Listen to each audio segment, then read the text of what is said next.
Проект за един по-добър живот на хора с различни видове увреждания и самотно живеещи хора в община Радомир се реализира от 1 октомври 2009 година.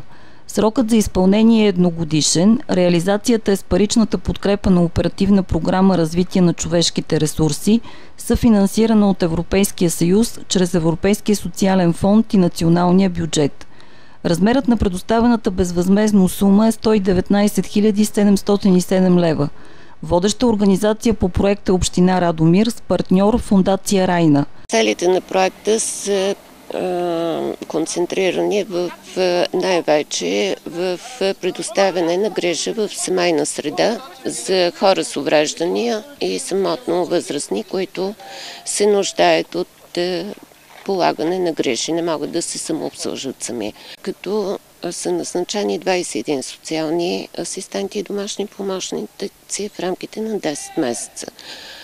Услугите, които получават възрастните хора и хората с увреждания, са направени по методиката за социалните услуги на Министерство на труда и са изготвени индивидуални планове за всеки един от тях, в зависимост от това какви услуги е заявил всеки един.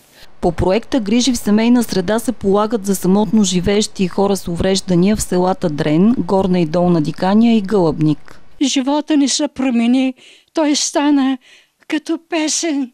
Особено нямам думи да благодаря на Европейския съюз за тази голяма грижа, за този проект, за помощ на хората с увреждане, самотните хора към община Радомир.